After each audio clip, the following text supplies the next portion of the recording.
Olá, seja você muito bem-vindo a mais um Palavra Aberta aqui na TV Câmara.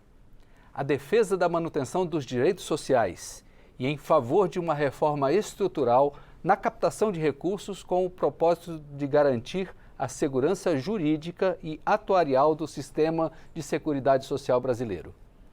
Este é o propósito da Frente Parlamentar Mista em Defesa da Previdência Social Pública, lançada recentemente. Eu sou William França e é sobre as propostas de trabalho que eu converso agora com um dos coordenadores dessa frente, deputado Bom Gás, que representa o estado do Rio Grande do Sul pelo PT e que está em seu 4º mandato aqui na Câmara. Deputado, seja muito bem-vindo ao Palavra Aberta. Satisfação é nossa poder participar, te saudar, William, saudar todos que estão acompanhando o programa. Muito bem. Deputado, o objetivo desta frente é garantir que os brasileiros tenham a previdência pública ao longo dos próximos anos, é isso?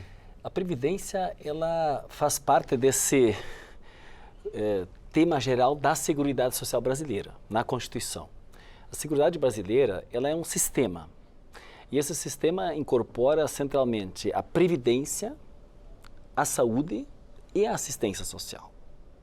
E veja bem que são elementos que nós precisamos, como Estado, garantir que todas as pessoas possam ter acesso à saúde. Por isso lutamos tanto pelo SUS. Nós lutamos para ter uma assistência social para as pessoas que precisam, e aí nós temos o SUAS. E o Estado fomenta isso, o Estado patrocina isso. E para a questão das pessoas, então, que passaram a vida inteira na sua atividade profissional, né, como trabalhadores em todas as áreas, elas têm direito a terem a sua previdência, fundamentalmente a sua aposentadoria, também com dignidade. Então, esse é o grande debate que essa frente parlamentar vai continuar fazendo.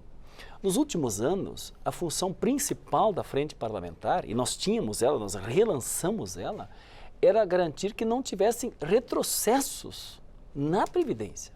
Porque, recentemente, o governo passado apresentava, inclusive, uma proposta de capitalização. Esse tema ficou muito, William, debatido, porque é um modelo chileno, né? Uma privatização da Previdência, algo assim? Dá para chamar a privatização da Previdência, porque, na verdade, é o seguinte, você faz a tua Previdência.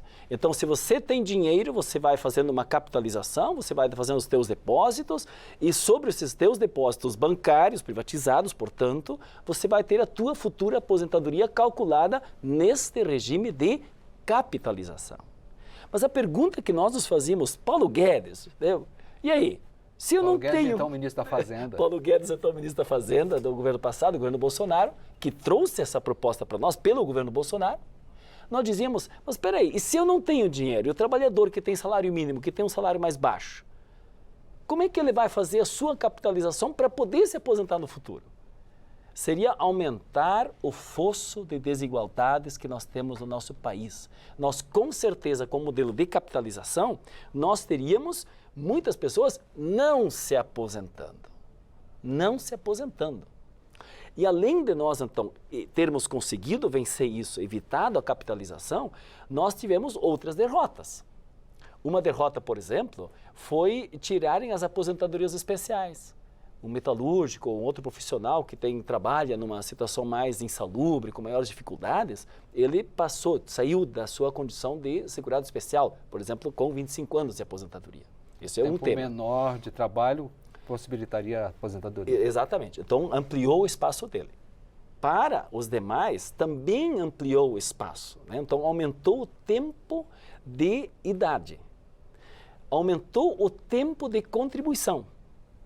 E ainda dificultou, e o INSS fazia uma coisa muito interessante, William, que quando você te aposentava, você contribuía, geralmente, quando você começa a tua atividade profissional, você começa com um salário mais baixo. Então, você vai contribuindo sobre um salário, sobre 2 salários, e, enfim, você vai ter uma progressão.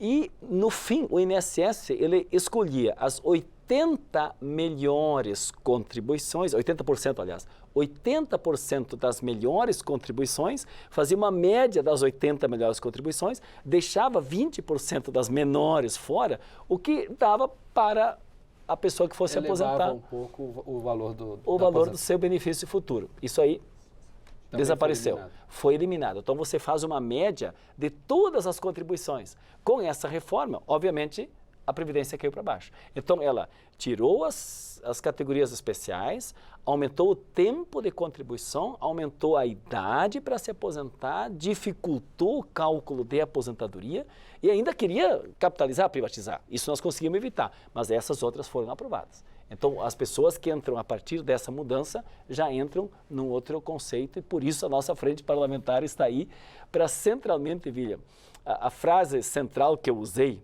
no lançamento foi a seguinte: nós estamos aqui para impedir retrocessos e para lutar por avanços. Quais nós vamos conseguir? Esse entra exatamente na pergunta que tu fizeste, né? Nós vamos ter um plano de trabalho agora que vai ser ouvir as categorias, dialogar com as categorias, estudar a legislação, ver o aspecto jurídico, enfim, reunir com o governo. Nós queremos fazer um debate sobre isso. Nós queremos sempre trabalhar na linha de melhorar a Previdência, que é um elemento tão importante da Seguridade Social brasileira. Muito bem. Eu li dentro dos manifestos do lançamento da frente que vocês dizem que o déficit da Previdência ele não existe. Como é que é essa história? Porque a gente sempre ouve falar que a Previdência é deficitária e por isso tantas reformas são necessárias. Há ou não há esse déficit? Nós entendemos claramente que muitas vezes o próprio governo é devedor da Previdência. Quando o governo faz isenções, em várias áreas são feitas isenções para empresas, para a área de desenvolvimento, isso retira de arrecadações da Previdência, geralmente. Então, as empresas são isentas de contribuições para a Previdência. Mas se a empresa é isenta e o Estado faz uma política pública com a isenção das empresas para a Previdência, o Estado deveria repor a Previdência. Então, boa parte da dívida que existe, digamos, frente à Previdência, ela é originária das contribuições do próprio governo, como em muitos municípios onde tem uma política do regime específico, né, das categorias da sua aposentadoria, ou que tem fundos, né, da lei complementar, da aposentadoria complementar, os grandes devedores são geralmente os entes públicos. Fazem benesse com chapéu alheio, algo assim, né? E mais do que isso, nós entendemos também, e eu falei isso na nosso encontro, que nós precisamos ter um Estado que faz uma arrecadação pública mais justa. E neste ano nós fizemos a reforma tributária, que aliás, William, vocês várias vezes fizeram um debate aqui, eu tenho acompanhado os debates aqui da nossa TV Câmara e nos outros veículos, das redes sociais, onde nós no primeiro semestre votamos, com apoio do presidente Lula, uma reforma tributária que falava muito sobre o tema dos elementos do consumo, para quando as pessoas comprarem e o imposto ficar no seu destino e não na origem, para evitar guerra fiscal, para ter uma simplificação da tributação, para que a gente tenha, sem elevar alíquotas, ninguém vai aumentar imposto, mas que elas sejam mais simplificadas e, no todo, possam ter retornos maiores, né, para o Estado. Mas nós temos uma tarefa agora de segundo semestre, que é a taxação progressiva dos impostos, que não é sobre consumo, é sobre grandes fortunas, é sobre grandes rendas, é sobre patrimônio, é sobre lucros, dividendos. É um outro face da reforma, né? Claro, então assim, mas se o Estado brasileiro arrecada mais, a destinação também para termos um sistema de seguridade que inclui assistência social, que inclui a saúde, inclui a previdência, possam estar mais estáveis, estabilizados, né, para que a gente possa oferecer para a pessoa, né, uma situação boa de previdência. E tem um último elemento que é importante a gente acrescentar, que o mundo do trabalho também mudou muito. Claro que isso é muito na área privada da Previdência, né? Porque nós olhamos o todo da Previdência, mesmo que ela seja, nós queremos uma Previdência pública, né? Mas o setor privado hoje, e mesmo no serviço público, nós temos um conjunto de processos de precarização no mundo do trabalho, salários menores, portanto, menores arrecadações, ou em situações de trabalho sobre plataformas, né? A uberização que se fala muito, né? Que é sobre plataformas, onde boa parte dessas pessoas sequer contribuem para a Previdência. Eu quero dizer, William, é um gargalo grande, que essas pessoas, se elas não fazem um recolhimento e não têm um registro formal, isso é um desafio para a sociedade brasileira. Eu estou muito preocupado com isso, inclusive na Comissão do Trabalho também. Como é que essas pessoas vão ter a sua futura aposentadoria?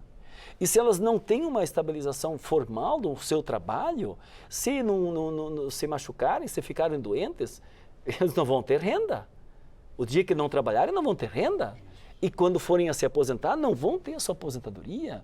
Então, assim, essa é uma preocupação com muita seriedade que a nossa frente parlamentar quer também auxiliar nesse debate. Muito bem. São grandes os desafios. Nosso tempo, lamentavelmente, se encerrou, mas eu convido o senhor para voltar e a gente conversar sobre esses outros aspectos e também o envelhecimento da população, que é um fator que pressiona a questão da Previdência, não é isso? Nós queremos vida longa, com qualidade, sem precisar das pessoas trabalhar tanto tempo, mas poderem também ir para o ócio, né, para a sua vida, com tranquilidade, para suas atividades culturais, familiares, seus netinhos, sua família, né, e não necessariamente ficar no trabalho, como infelizmente alguns querem. Envelheceu, trabalha mais tempo. Não é nosso entendimento. Muito bem, muito obrigado, deputado.